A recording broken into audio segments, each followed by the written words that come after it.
Northeast Ohio is in the midst of a mental health workforce shortage as more people seek help during the pandemic. The Alcohol, Drug Addiction and Mental Health Services Board of Cuyahoga County says calls to its crisis hotline are up 30%. Providers are having a difficult time keeping up with that demand. There's a lack of infrastructure when it comes to mental health issue. There's a lack of awareness. There's a lack of desire to talk about it. Some people in need of counseling and support say they've been passed on from agency to agency. Our 5 on Your Side investigator Joe Paganakis begins our in-depth coverage tonight about what we can do to solve the problem.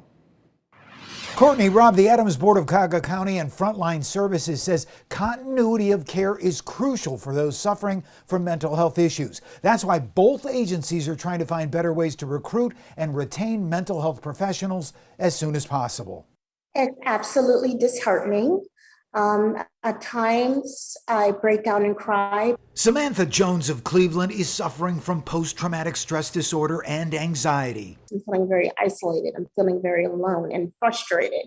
But during the pandemic, she says she's been forced to switch counselors 5 times because they've moved on to other agencies. This has been going on for about a year, and each time I switch, I've lost the progress that I've made with the previous person. And because of the work shortage, what we're finding is that a person will go from one agency to another agency. Adams Board of Cuyahoga County CEO Scott Osicki says Samantha's not alone. A mental health care worker shortage has left many Northeast Ohio agencies with too many openings and not enough qualified candidates to fill them.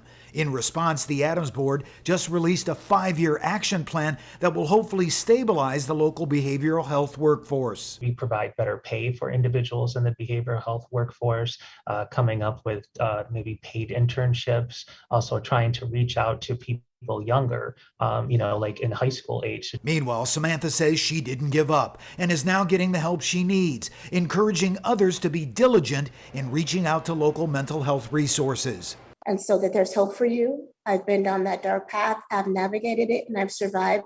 And if I can do it, you can too.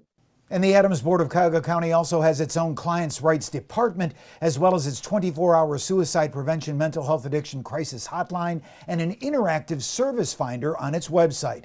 Links to those resources and more are posted on news5cleveland.com, or you can use the News 5 app. I'm 5 on Your Side investigator Joe Paganakis. So, what do you do if you feel like you're not getting the help you need? We spoke with Jane Granzier, the Associate Director of Frontline Service, who also sees the stress being placed on services. She says those who feel they're being bounced around and not getting the help they need should contact their agency supervisor. If you can't reach the supervisor, reach out to the client's rights officer. Every single community mental health agency has a client's rights officer, someone who's totally dedicated to being objective. Frontline Service provides mental health and other supportive services to people in Cuyahoga County. Now, you can get help by calling their 24/7 crisis hotline. That number at the bottom of your screen, it's 216-623-6888.